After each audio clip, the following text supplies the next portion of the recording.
Good evening everyone, and thank you for gathering here so efficiently on such a short notice. I know we all have our hands full with exploration of this island, and even basic things like survival, since this place is not exactly a beach resort, but we can't forget the main reason why we're here. And since we've been prodding those metal cubes we found inside our undead friends for well over a week now, I'd like us all to pull our knowledge together, especially since today we are remotely joined by Arcadian. Apologies for taking so long to give you the full report, but I wanted us to actually gather some tangible information instead of just speculations. No worries, I can't really be of much use anyway. Sure, I can see you through the lens of that drone, but those cubes are so small I can barely even notice them, let alone try to figure out how they work and what they do.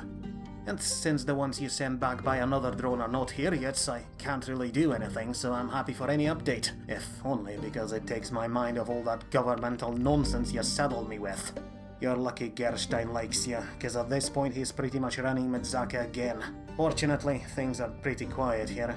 Sure, some people complained about you leaving the army again, but at this point your reputation as roving adventurer is pretty much cemented, so as long as your trips bring money back home, everything should be fine. Good to know. But this isn't really the reason for this meeting, so let us get to the point. Mr. Storm, I think you should begin, since you are responsible for the most important breakthrough so far. Thank you for your kind words, Your Highness, but in truth for most of the time I was just as confused as back when you woke me up in the middle of the night. I'd like to think that I'm well educated in various occult matters, but I've never seen a single mention of those metallic cubes, or anything even remotely like them. I can tell for sure that I don't sense any magical energy from them, but by itself that doesn't really mean anything. The reason might be that these cubes are not magical at all, or it may mean that they were and simply ceased to work when the undead they were inside of were destroyed. So as I said, I was just as much in the dark as everyone else, at least until the accident 2 days ago. Ah yes, the accident that just so happened to involve you and one of your apprentices in your tent in the middle of the night. I'm not the one to judge though. If I could have a little personal class of magical ladies following me around, I'd take them into my care without hesitation. But you could be a bit less obvious about it. Not only all of your students are young ladies, you even got them those fancy looking matching uniforms. People around the camp don't even have to try hard to gossip about it, you know? First and foremost, that apprentice of mine simply had several questions regarding her magical skills, and I told them that they can come to me with their problems at any time of day or night. Secondly, not all of my students are women, though I admit that School of Lightning Magic is considered to be practiced almost exclusively by females, something no doubt influenced by Elven Order of Storm Sisters. And finally, a person can't live with work alone, and as it happens, my hobby is designing of clothes, which is why my apprentices are dressed uniformly. I can understand why you're so upset about it, but if you want me to design something slightly less unsightly than your robes, then all you have to do is ask. Can we please get back on topic? I don't care about circumstances of your discovery, Mr. Storm. Just tell us about it. Of course. During said accident, my apprentice mistakenly discharged one of her lightning spells, and it happened to hit one of the metal cubes, which, in that very moment, started emitting sparks and glowing. It only happened for a moment, but it was unmistakably caused by the lightning spell, something that I then confirmed with an incantation of my own. As such, we have learned that these cubes do respond to magic, but only in extremely specific circumstances. For one, they only respond to lightning spells. Water, earth, fire, air, all of them seem to produce no reaction whatsoever. More so, lightning itself is problematic as well. Apply too little and nothing happens. Apply too much and the cube melts. But should you apply just the right amount, it begins to glow, though once again we don't really know what it means. We also tried to use such spells on cubes still attached to undead bodies, but without any results other than some violent twitching. It probably doesn't help that you have to cut through their brains to get to these cubes. Still, I might have some ideas about all this, but I'll have to wait for those samples you sent me to be delivered to say something for sure. Do we have anything else? Both yes and no. Miss Pireni here conducted several experiments of her own, though they all unfortunately yielded no results. I'm sorry about it, alright? I tried everything I could think of and I still have no idea why they're unresponsive to my abilities. And I hate that. There's nothing more infuriating than not knowing stuff. I agree, but despite lack of results, I'd say your experiments were not completely fruitless. There may be many opinions about you going around Galadea, but no one denies your skills as a necromancer. So if even you, our best specialist on the subject, can't figure it out, then it tells us something. Aye, like for example the fact that these things may not actually be undead, but something completely different, something fueled by the power of lightning. Still, from what I've heard from you, you seem to have only been able to activate those cubes for very short amounts of time, so I'll try to figure out a way of powering them up for longer with some machine. Also, you have this walking encyclopedia that looks like void with glowing eyes with you, right? Have you asked it about these cubes? And yes, I did, but it seems Zabulus has no memory of such things, which, again, may mean that she really doesn't know, or that she simply can't recall right now. Then for a walking history book, she's pretty damn useless. Let's just hope she'll lead you to her destination without issues. But on that note, it looks like you have guests, Arius. What? Oh, Captain, my apologies. Please, come in. No reason to wait outside. Do you have a report for me? Aye, sir, from the scouts. They found something in the woods and came back to tell me about it, but... Sir, I really think you should come with us and see it for yourself, because I saw it with my own eyes, and I still can't bloody believe it.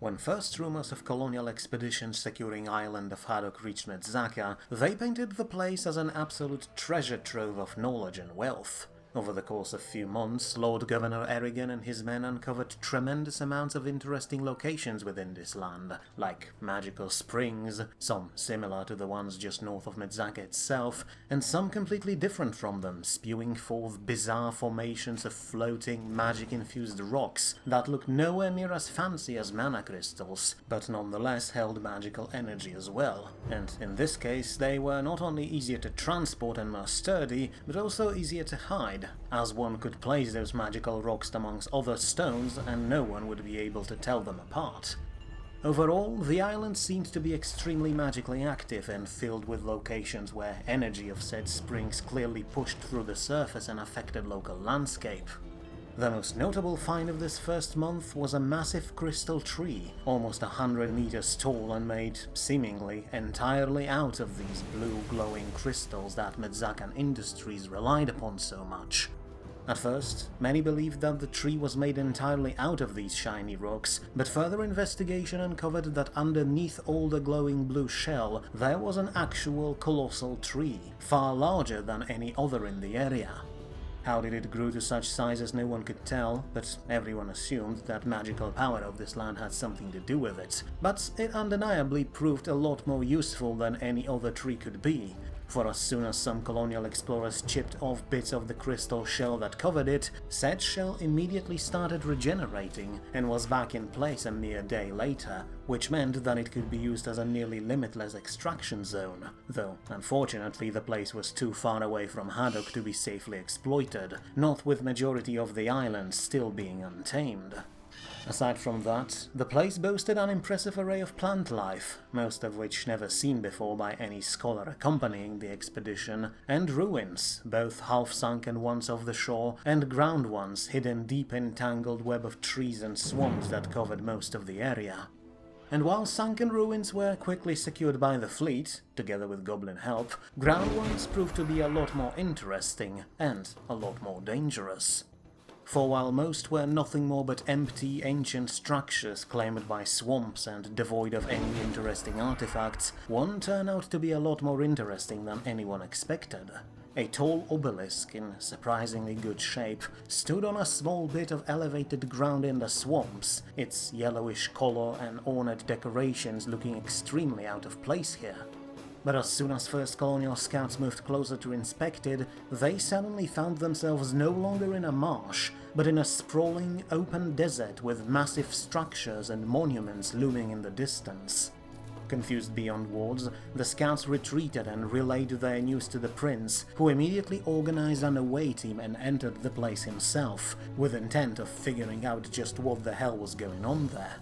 Once again, the situation looked exactly like scouts depicted it. In one moment, Lord Governor and his team waddled through muddy water, and in another, they stood on soft, sifting sand under a scorching sun, looking at massive pyramids and surrounded by rows of columns. The only thing that remained the same was that obelisk, but before anyone could even begin wondering how such a thing was even possible, confused silence was suddenly broken by a mind-piercing shriek, followed closely by what sounded like many marching feet and growling.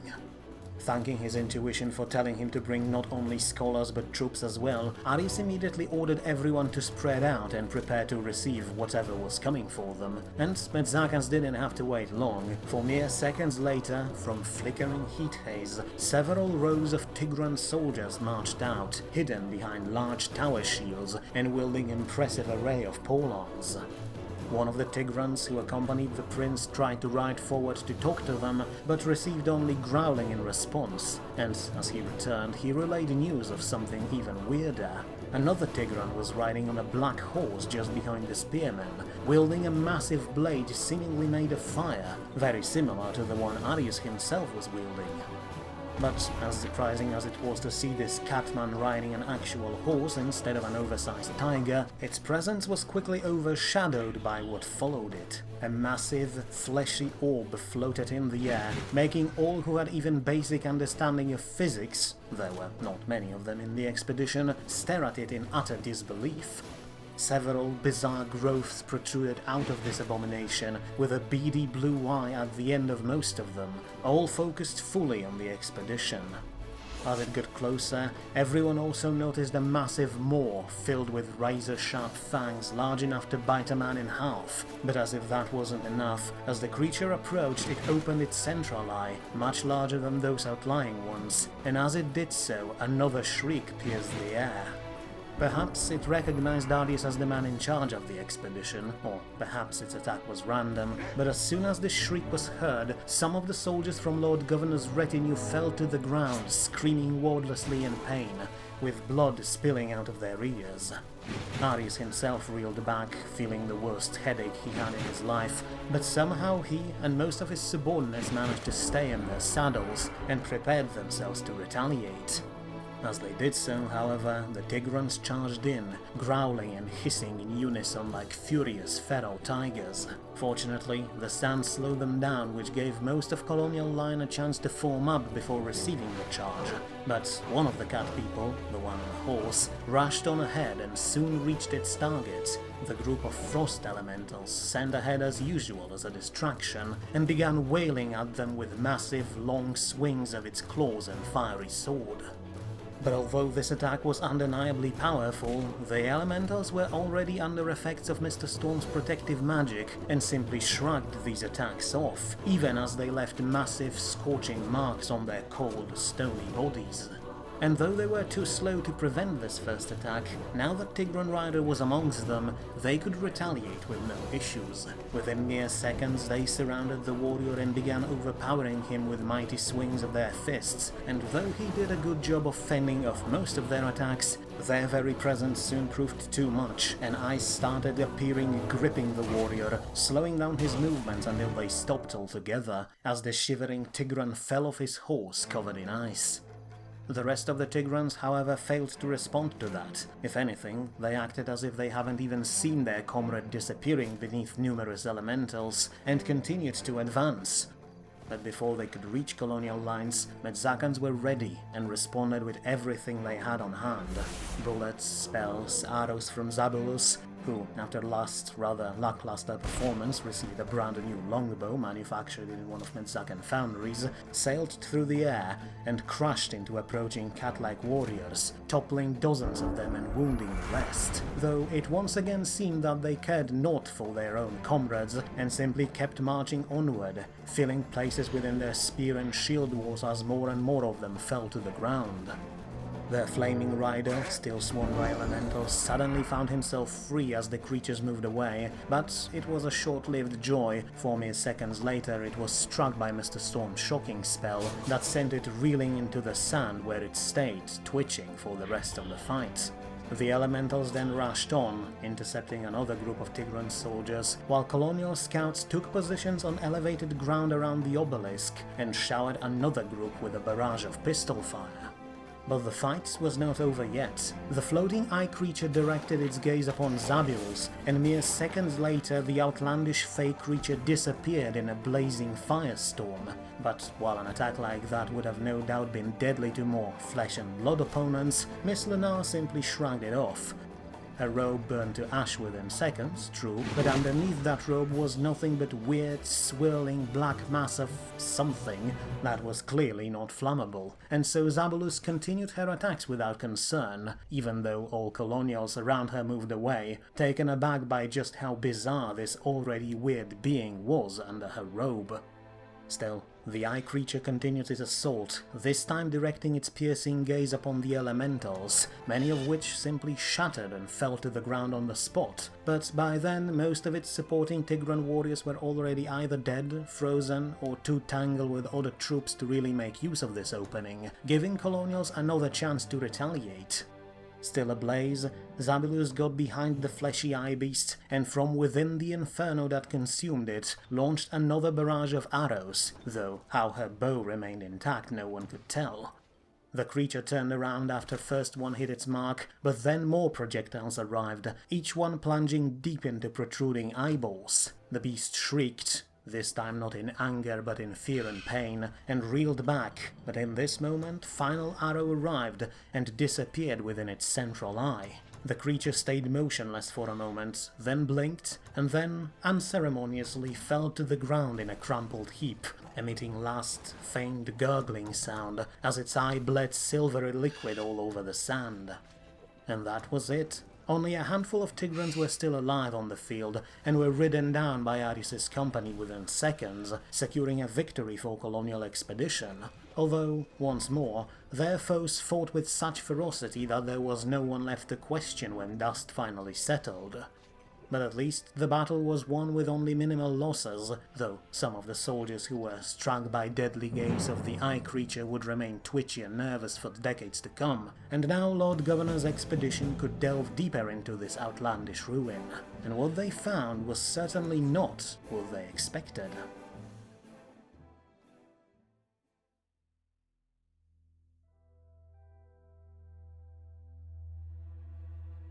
Great was securing the area, Captain. You and your men have performed exceptionally well today, especially given rather unique circumstances of this fight. But precisely because of said circumstances, we shouldn't lower our guard, so I want you to take your men and do another sweep of the area, just in case. If you spot any of those Tigrans, try to capture them. Maybe they will be able to tell us what exactly is going on here. And do send a word to logistics back in the camp. Mr. Storm and Miss Pireni wanted to take a closer look on that floating eye thing, but do tell them to cover it with something before bringing its corpse back to camp. The less anyone has to look at this thing, the better. Right, get to it now. And in the meantime, we'll try to figure out what exactly is the deal with this pyramid. I have to say, Mr. Storm, this is getting a bit too complicated and too annoying for me. I understand that this here is unexplored and mysterious land, but this is getting ridiculous. Seems we can't take a single step in any direction without discovering yet another mystery, while at the same time we're nowhere close to finding answers we seek. It's enough to make my head spin. I admit the charm of exploring ancient ruins wears off a bit after seeing so many of them, but I don't think we should ignore this particular one, and not just because of its unique conditions. If goblins from Hadok are to be believed, our undead adversaries were very focused on trying to reach this place, and some of the bodies we found around the area are the proof of that. So, if they were so determined to get here, then by succeeding where they failed, we may uncover something about their goals. You're right, of course, but I still can't believe what I'm seeing here. We were in the middle of a swamp, took a few steps into some old, half-sunken ruin, and suddenly we were in the middle of this scorching desert. Then we took a few steps back and we were back in the swamp again. How is this even possible? And how those weird rabbit tigrants fit into all this?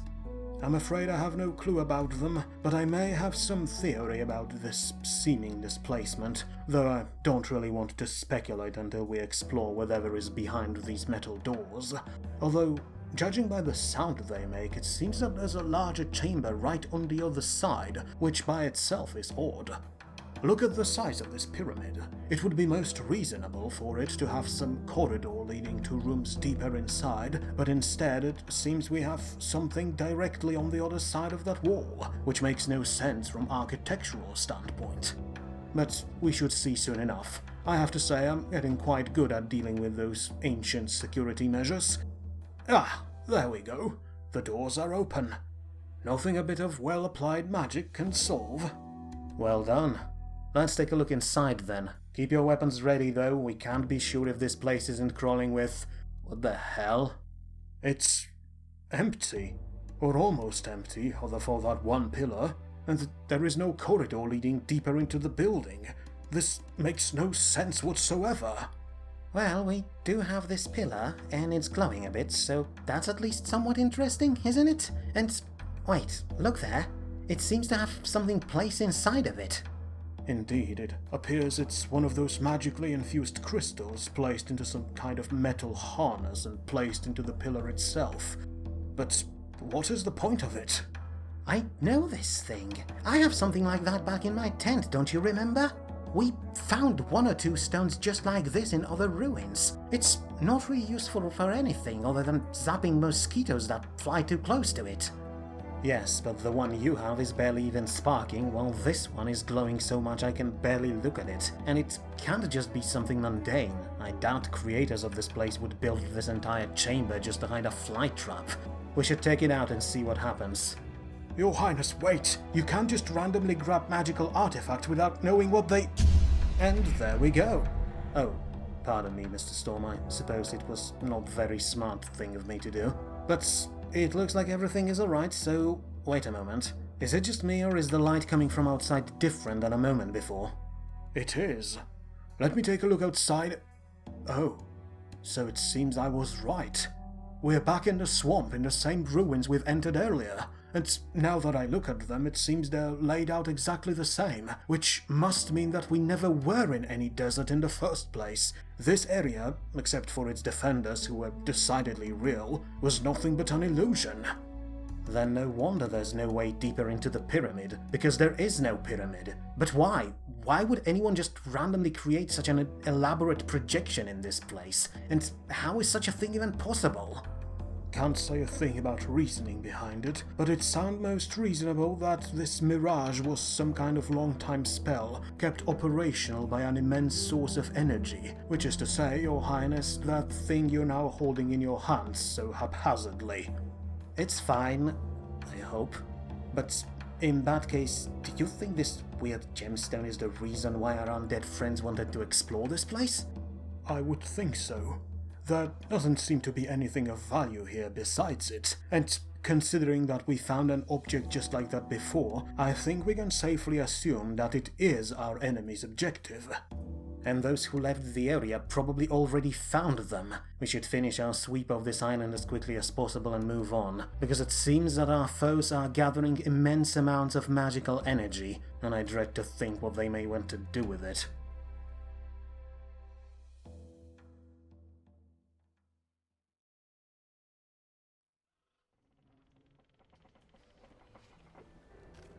After a mysterious ruin was secured and restored to its true form, which was just a dilapidated pile of rubble, mostly sunken into a swamp, Lord Governor's expedition took a day off, using nearest bit of elevated ground to get away from the constant humidity and get some well-deserved rest, and to wait for supplies from Hadok that their new goblin compatriots ferried across poxy marshlands with surprising efficiency.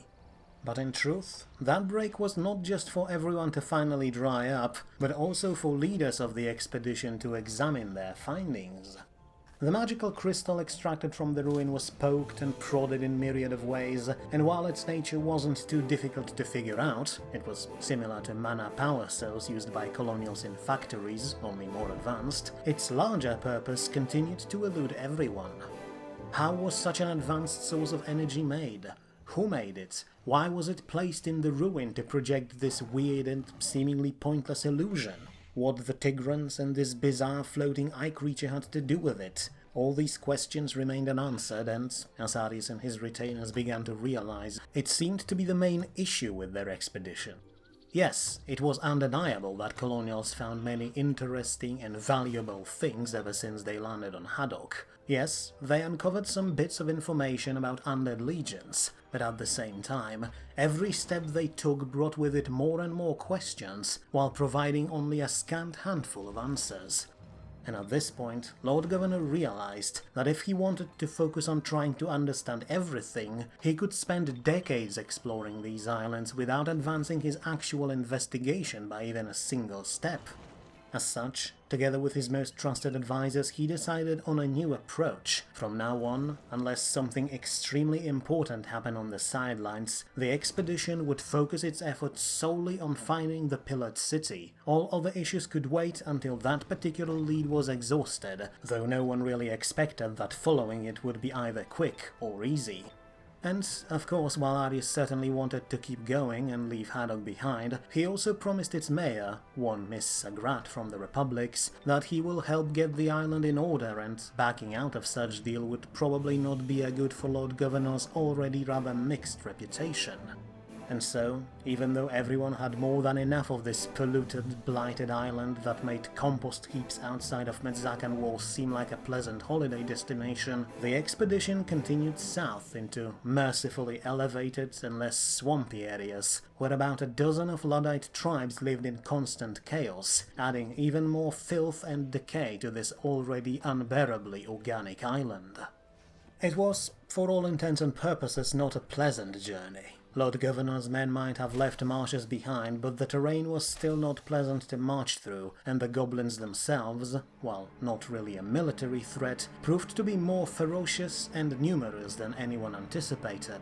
And even though they knew the terrain and often launched ambushes, which were always eliminated without many issues, it was their very presence that costed Medzakan's most losses during these next weeks.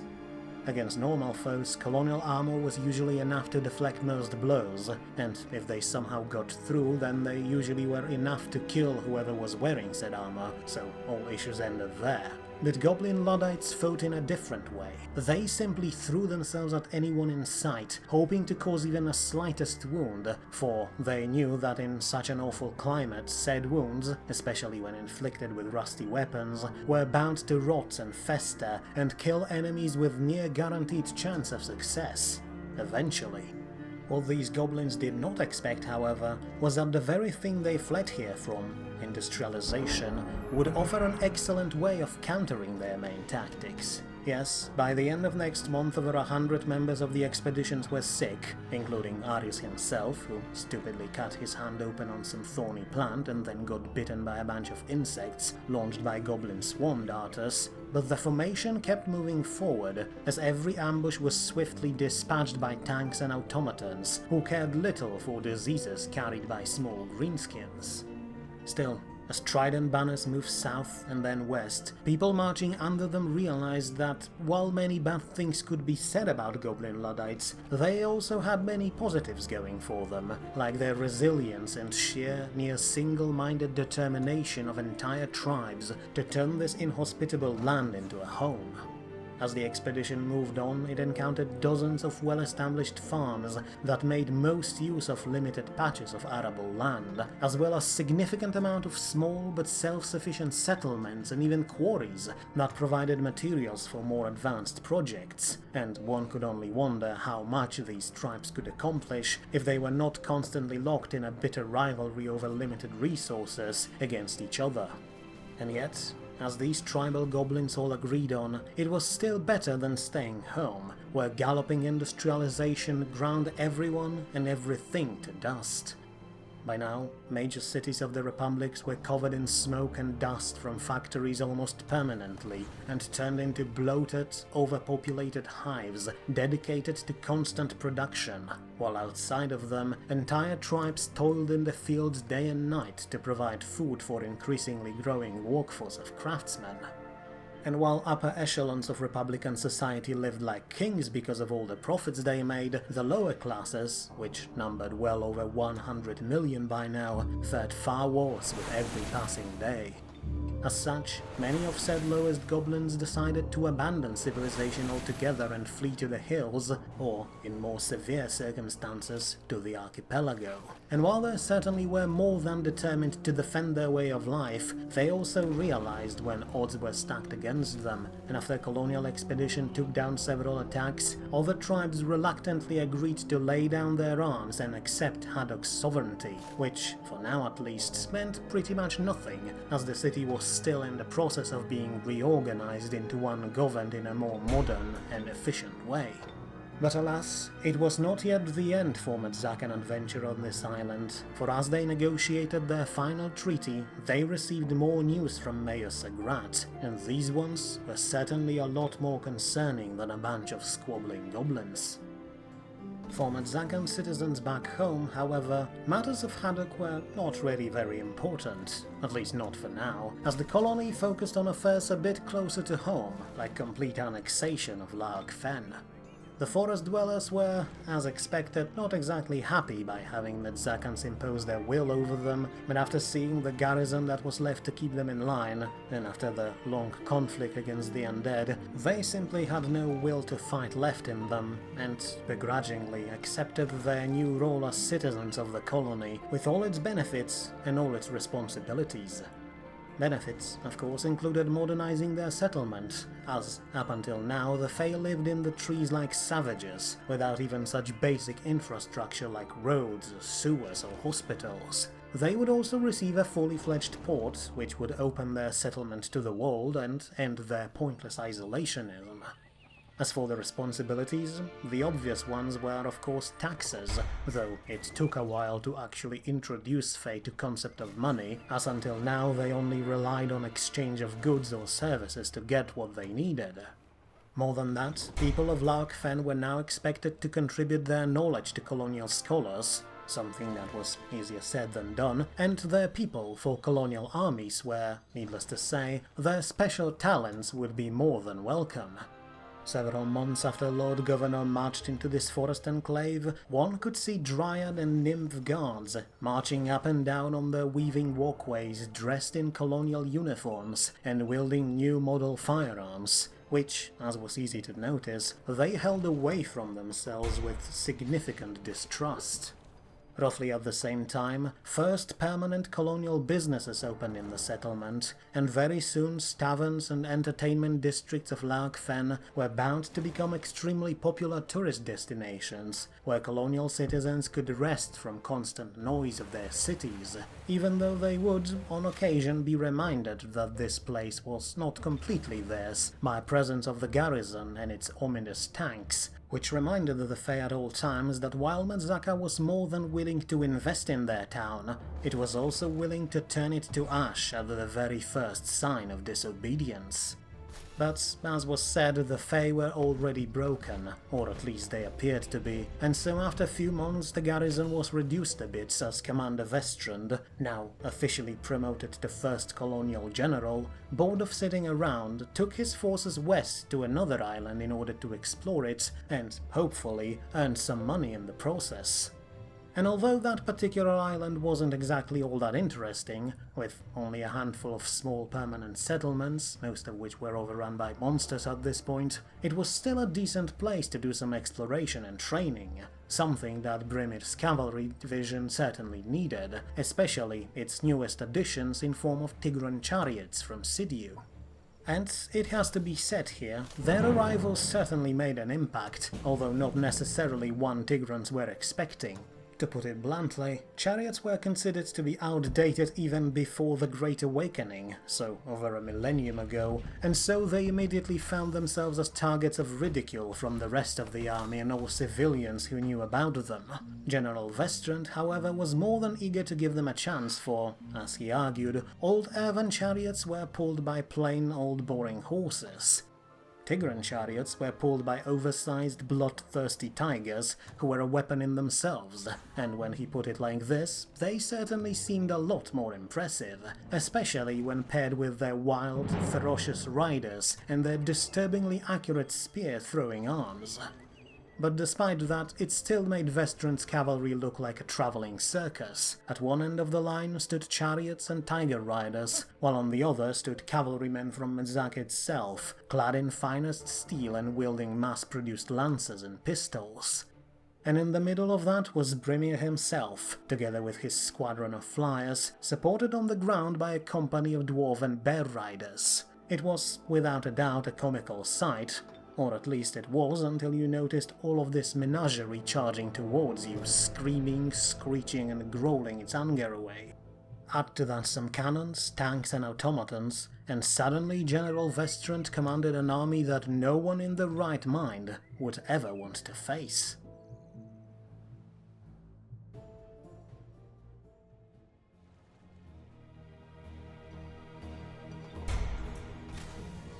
But as this zoo departed to the west, Arius and his men were moving north, racing towards a small peninsula west of Hadok, where their services were desperately needed by the locals. And though it was not even remotely related to Expedition's main goal, the very description of the problem made everyone agree that this was an issue that could not be left unresolved, not if Medzakans ever wanted to add this place to their nation.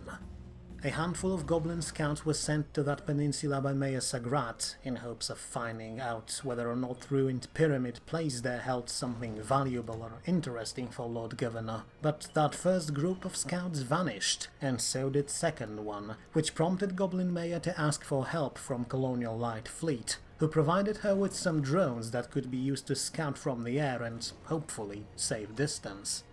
And while these drones disappeared as well, they transmitted enough information to push Lord Governor and his men to action, and they soon reached the ruined pyramid, built in a very different architectural style to the ones built by Tigrans. There, the prince organized his men into two groups, one that would cordon off the area and prevent anything from escaping into the wilds, and second, with Prince himself, his retainers, knights and elementals, that would venture into sprawling, cavernous catacombs underneath the ruin to deal with whatever lurked there. With shivering hands and fear in their eyes, Arius and his men took point, ready to open up with their firearms and cannons at moment's notice, but for more than an hour, all they found were empty corridors covered in dust, an occasional mauled body of a goblin. But then, as they entered massive, open-pillared room, so large that you could barely see its other end, they suddenly heard a blood-curdling roar, and then dozens of things happened all at once. From the darkness in front of them, a massive beast flew towards Arius' host, its wings barely fitting in confines of this enormous room. With each move of its wings, clouds of dust and sand raised in the air, but as the creature got closer and roared again, showing its razor-sharp fangs taller than a human, no one could deny what it was. In front of Colonial Expedition was a real dragon, a beast straight from old tales. On the continent, everyone believed they went extinct, with last of them being wiped out hundreds of years ago. But here, with its roar causing loose stones to fall from the ceiling, no one bothered to remind that beast that it shouldn't be alive, as everyone immediately scrambled for cover, with Arius and Mr. Storm trying to shout orders and failing to have their voices be heard over its mighty roar. Still, after dozens of fights and endless hours of training in the last few years, Lord Governor's company was ready for anything, and even though some of Arius' gunners had to light the fuses with shaking hands, they still responded exactly as they should, dismounted, and fired a volley of cannon rounds at the approaching beast. And then, when the smoke cleared out, they saw to their utter horror that a barrage that would cause serious damage to any other enemy barely even scratched the beast and simply bounced off its scales. For a moment, no one knew what to do and formless panic started to spread amongst the line, but then Mr. Storm rushed ahead with his students and, together, they launched a mighty lightning spell at the dragon, and this time it certainly had more visible effect. The beast fell to the ground, twitching violently, and its roar turned into a confused growl as sparks danced across its scales. Seeing that, Arius raised his voice once again and shouted some orders. The knights rushed forward on the flank, ready to charge the beast at first opportunity, and elementals simply powered on straight ahead, acting as a distraction like usual. But the dragon was not done yet. Still twitching, it got back up and stomped on ahead, and as it got closer, it lowered its armored head, opened its maw and spewed forth a cloud of flames, setting both elementals and some of Galadea's hooded, shambling followers ablaze. The magical beasts mostly ignored this attack, but some, ones closest to the dragon, simply melted into puddles of water on the ground as their naturally frozen bodies failed to survive scorching flames. As for Galadea's men, they whirled violently in their saddles as their ropes caught fire, and then threw themselves to the ground, hoping to douse the flames in the sand there, but only a handful of them managed to do it before burning to ash. But the beast was now exposed, and so everyone simply rushed in, shooting everything they could at it, for no one except elementals was brave enough to dare to get close to this thing. From backlines, Zabolus and Mr. Storm launched every spell they could think of, bombarding the beast and forcing it to back away from this unrelenting barrage. The elementals used this opportunity to rush in, and with mighty swings cracked some of the scales on Dragon's neck. Their attack followed shortly by Lord Governor and his men who, with pinpoint musket volleys, damaged this thick armor even more. Seeing that natural defenses of the monster began to crack, Galadea rushed ahead as well with furious look in her eyes, her robes and hair still smoldering. Using her spider's agility, she climbed on the neck of the dragon, jumped from her saddle and, on her way down, jammed the scythe into one place where armored scales were almost completely destroyed. The blade plunged deep into soft flesh, and as its wielder fell down, tore open Beast's neck, causing almost 2-meter-long wound and sending the monster reeling backwards. It tried to roar again, but failed as fountain of blood erupted from its mangled throat. And then, seconds later, it fell to the ground with a mighty thud, letting out one last, bubbling breath.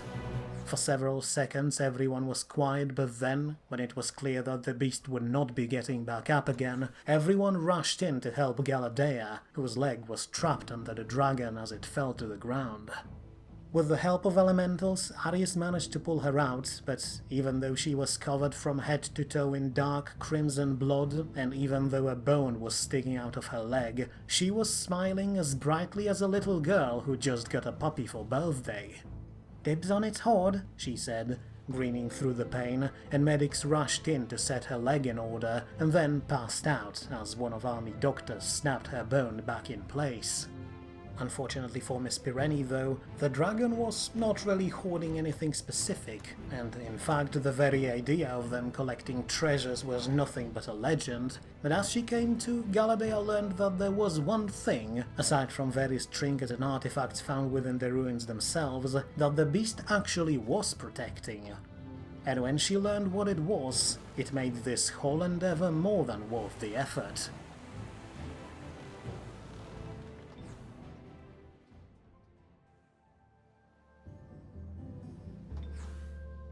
And so, with good news and some special gifts, Colonial Expedition finished its operations on the islands and returned to the city of Hadok, where one could already see Medzakan banners flying above the gate. The new administration wasted no time, and a number of council officials were already there, establishing proper government and organizing the city to better act as a fully fledged member of the nation.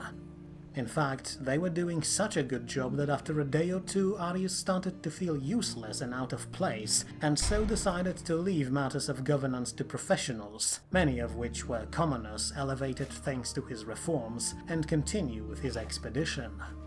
The army boarded their ships, now fully loaded with supplies, and after saying their goodbyes, left the port and sailed towards the setting sun in the west. But as they vanished beyond the horizon, they were watched from the shore by a group of secretive individuals, who then, using one of communication drones, reported what they just saw to their superiors, and then sailed away to the south on a boat of their own. Things were about to get a lot more hectic for Medzakans in the coming weeks, as their old relations would catch up to them in the worst way possible.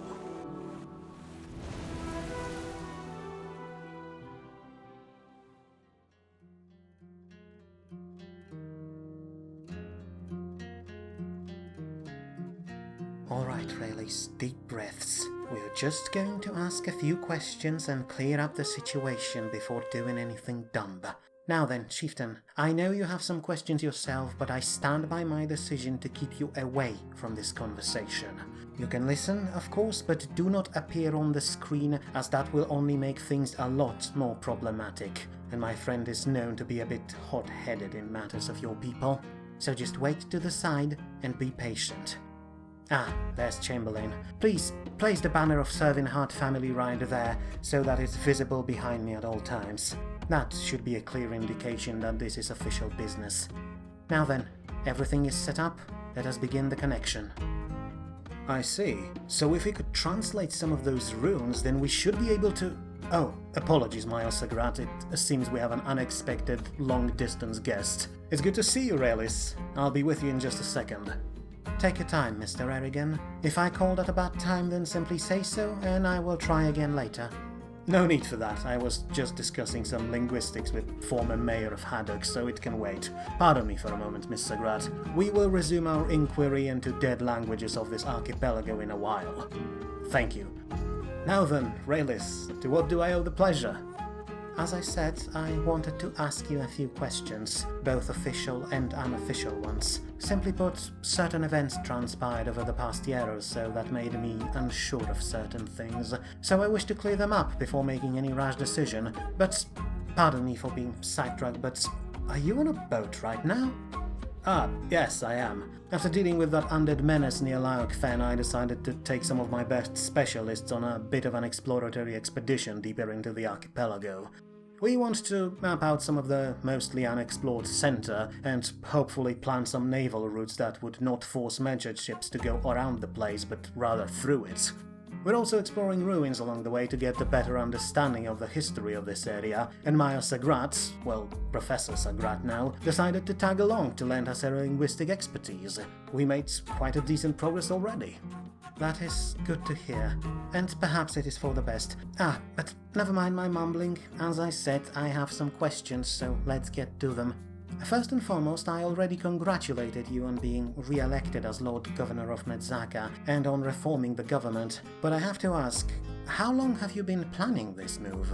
It certainly looked like you put a lot of thought into it. Ever since I heard that Colonial Council wanted to arrest me for trying to help out Tigrans, so several years at least, I realized that they were just content to sit in the city and do nothing other than eating through fruits of our labor, so I decided to take action. Understandable. We in Emerald Council know full well how dangerous stagnant nobility can be, and you did it in a commendable way without spilling blood on Medzakan streets. But you have spilled other blood, a lot of it. Merfolk one, for which I myself and every other merchant and sailor in the war is grateful for, and Frostling one. Which brings me to my second question. You had Frozen Ones defeated and at your mercy, and yet you have decided to kill them all. Why? Because they raided our territory, pillaged our coastal settlements, and murdered our people? Because ever since they showed up during Archmage's rebellion, they've been nothing but a threat to our people? That they were, true, but not all of them. That tribe you eradicated, have they done anything to deserve such treatment? They allied themselves with the merfolk to harass our trade routes. That in itself was reason enough. Mostly though, as I said, they were fighting us ever since they first appeared, so it was probably only a matter of time before they caused troubles for us and everyone else in these islands.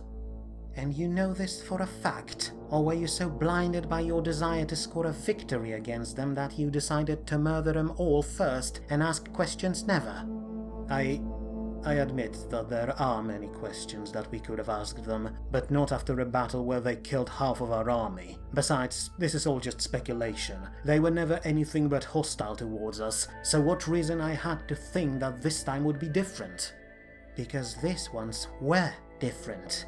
Yes, they were hostile towards all of us during the rebellion, but after Archmage's death they were free to do whatever they wanted. Sure, many continued their raids because it was the only thing they understood how to do, but these ones were simply trying to survive. They fled the continent and came here, hoping to get away from all the war, except they had no idea that the war would follow them. And how would you know that unless you talked with them? But how? You were not as thorough as you'd like, Mr. Erigen. Enough of them managed to escape from your armies that they managed to form another tribe and fled south looking for a safe place to hide. Hence, they came to us. I admit, we were suspicious at first, but they simply surrendered themselves to us the very moment they noticed our patrols. And we learned from them quite a lot. About their unexpected freedom from Archmage's death, about their journey here, and about all you and your people have done to them. And as you might expect, many of them would love nothing more but to pay you back 100-fold, but they are willing to show goodwill here and forget all about it. They just want to hear the answer to my final question. Why have you done this? Was it really because you thought they were a threat? Or have you wiped them out and sold survivors to the company for some other reason? I admit it's a shame what happened to them, but in order to ensure that Medzaka would move forward, I had to... You had to win a victory that you could sell to people back home so that they would give you absolute power? There is no need to say it. I can see the answer clear as day on your face, and I can't believe it. You were such a good man back home, Arius. Thoughtful, inquisitive, open-minded. You would never do something like that. If anything, it sounds like something Chancellor Ishizawa would pull off, though at least you haven't slaughtered your own people to get into position of power. Now that doesn't change anything, Mr. Erigen. I have done my best to keep you safe on account of our friendship, but now I see that the man I was betrothed to is no longer here, replaced by this cold monster fixated on some bizarre goal. I have told you last time we spoke that my father, the High King, demanded everyone to issue an embargo against Crimson Star Company, who, let me remind you, openly work to drag both my people and Goblin Republics into war that will turn the old continent to ash. You have chosen to keep your ties with them anyway, and I did my best to keep my father off your back, but now I don't feel I need to do this anymore. Not now when you turn to whatever the hell you are now. As it stands, Mr. Erigen, on behalf of Emerald Council and Emerald Colonies, I hereby declare war upon Medzaka for openly collaborating with enemies of my people. Know that we will not rest until you concede to our demands and cut all ties with Crimson Star Company and join our embargo against them. And allow me a moment of honesty here. It is good that you are away from your holdings right now. Tell your men to stand down, Mr. Erigen, and disappear into the archipelago. That way, I can guarantee that your citizens will be safe.